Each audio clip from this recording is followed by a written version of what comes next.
Comme toutes les semaines, tu vas à la salle pour faire du développé couché, tu prends ton pré-workout, tu te motives pour enfin aller chercher cette barre mythique, la barre des 100 kilos. Tu te places sur le banc, tu sors ta barre, tu la descends jusqu'au pec, mais au moment de la remontée, rien. Non seulement tu la passes pas, mais en plus elle décolle à peine d'1 centimètre. Ça fait maintenant des mois que tu cherches à la passer sans jamais y arriver, t'as l'impression de ne pas progresser, voire même de régresser. Si tu te reconnais dans cette situation, sache que j'y suis moi-même resté pendant plus de 5 mois et je vais t'expliquer pas à pas comment est-ce que j'ai fait pour en sortir. Tout d'abord, pose-toi la question de combien tu pèses. C'est bête, mais si tu as des catégories de poids, il faut s'en servir en fait. Si tu pèses 60 kilos, forcément, généralement, tu seras moins fort qu'un mec qui va peser 100 kilos.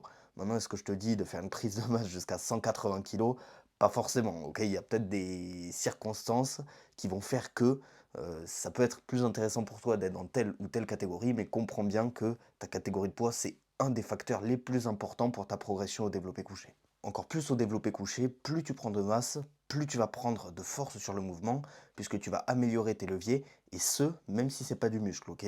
Dans le sens où même le gras va largement te permettre de t'améliorer sur le mouvement, puisque ça va améliorer tes leviers. Si tu demandes à une personne obèse et une personne lambda de faire un développé couché, donc deux personnes qui ne se sont jamais entraînées, je peux t'assurer que 100% du temps, la personne obèse sera plus forte que la personne lambda. C'est logique, c'est juste une question de masse, c'est une question d'amplitude, une question de rebond que tu vas peut-être avoir en bas du mouvement selon ta technique, etc. etc. De toute façon, plus tu es large, on va dire, de façon générale, plus tu seras fort sur le mouvement. Tout ça pour dire que si tu es en déficit calorique et que tu prends pas de muscle, ça va être très compliqué pour progresser sur le mouvement, à moins que tu sois un débutant complet. Deuxième chose à prendre en compte, la fréquence. Il n'y a pas de secret, si tu veux être bon au développé couché, il faut en faire et souvent. L'avantage, c'est que pour la plupart d'entre nous, on va pas cramer notre système nerveux à faire du développé couché. Généralement, tu vas facilement, entre guillemets, atteindre tes 180 kg au soulevé de terre. Avant d'atteindre 180 kg au bench, va falloir envoyer.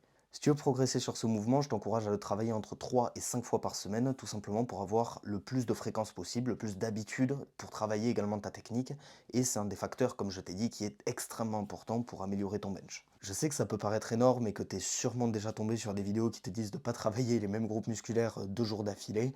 En power, c'est assez différent, ok? Si tu te débrouilles correctement, évidemment, sur ton volume, ton intensité, ta fréquence, etc., tu peux travailler 2 fois d'affilée le même groupe musculaire. Et évidemment, si tu veux vraiment avoir une grosse fréquence sur le mouvement, tu vas pas réellement avoir le choix, étant donné que tu as 7 jours dans une semaine. Donc évidemment, si tu travailles 4 fois par semaine, il y a bien un moment où il va falloir que tu t'enchaînes 2 séances back-to-back. Maintenant qu'on a parlé de fréquence, on va pouvoir commencer à parler du volume.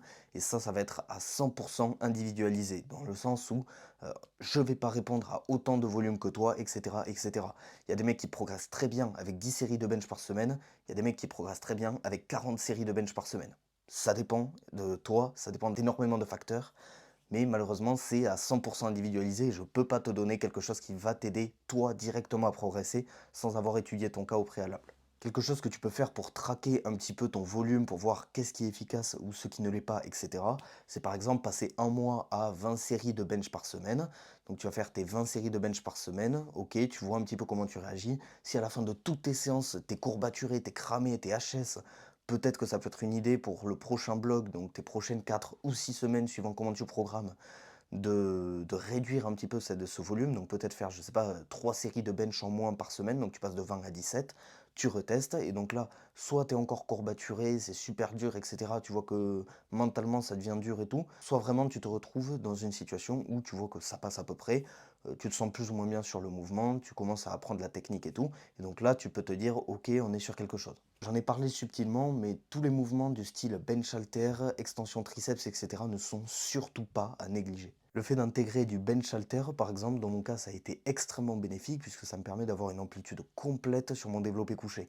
En particulier si tu es le genre de personne qui va un petit peu ponter sur ton mouvement ou quoi que ce soit, en fait, les derniers centimètres d'amplitude que tu vas avoir, au final, tu les auras littéralement jamais sur ton mouvement de compétition. Donc ça peut être super intéressant de le faire, par exemple, via du bench halter pour aller chercher un petit peu plus d'amplitude, réduire le risque de blessure, mais aussi travailler de façon plus efficace tes pectoraux que tu vas forcément plus travailler dans la partie basse. Encore autre chose à prendre en compte, la technique. J'ai attendu un bon moment pour t'en parler parce que pour être honnête, c'est absolument pas le plus important. Je vois des mecs qui benchent 80 kg et qui sont convaincus d'être limités par leur leg drive. Si tu sais pas ce que c'est, pour faire simple, c'est le fait d'utiliser tes jambes sur le développé couché. Pour moi, c'est limite devenu un running gag dans le sens où si tu benches 80 kilos, crois-moi, t'as d'autres priorités que ton leg drive. Mais c'est vrai que la technique a évidemment un impact non négligeable sur ta performance. C'est pour ça qu'on va l'aborder aujourd'hui. Premier aspect technique essentiel, tu dois évidemment apprendre à faire une rétraction et une dépression scapulaire. Pour faire simple, c'est le fait de tirer tes épaules en arrière et vers le bas. Ça te permettra d'engager au mieux tes pectoraux, de protéger tes épaules et d'être le plus efficient possible sur le mouvement. Deuxièmement, prends une grosse respiration thoracique avant d'initier ta rep. Ça peut paraître comme un détail, mais ce simple point a littéralement changé la technique de beaucoup d'athlètes et ça leur a permis de prendre 5 voire 10 kilos pour certains. Si tu respires mal, non seulement tu augmentes l'amplitude sur ton mouvement, mais en plus tu auras beaucoup de difficultés à contracter ton dos en bas du mouvement.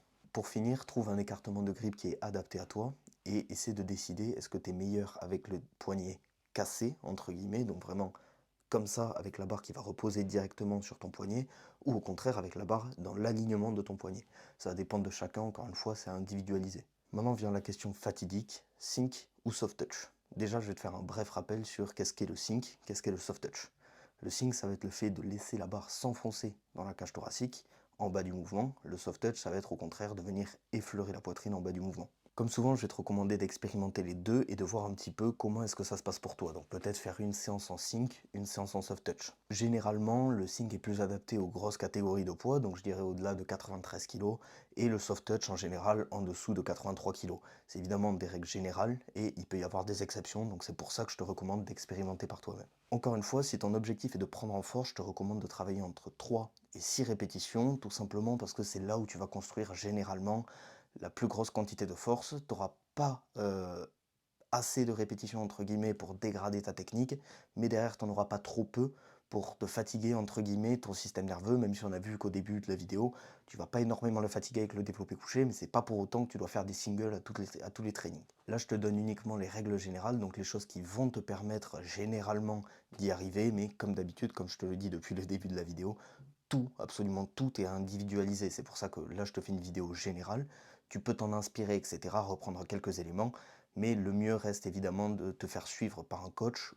Enfin, si tu veux progresser en priorité sur ce mouvement, ça peut être une très bonne idée de le mettre en premier dans ton entraînement, tout simplement pour avoir le maximum de focus, d'énergie et d'être vraiment 100% dans le mouvement pour progresser au mieux dans celui-ci. En ce qui me concerne, je ne le fais pas étant donné que d'expérience, je sais très bien que si je squatte après le bench, mon squat c'est absolument une horreur. Mais si tu es dans le cas où peut-être ton squat ne t'intéresse pas tant que ça, ou qu'au contraire le bench n'handicape pas énormément ton squat, ben ça peut être une très très bonne alternative pour toi. Maintenant, si tu veux développer une stratégie efficace, personnalisée, 100% adaptée à toi et à tes objectifs, je t'invite à m'envoyer un DM sur Insta et ensemble, on trouvera une solution qui te correspond. Sur ce, on se retrouve dans la prochaine vidéo.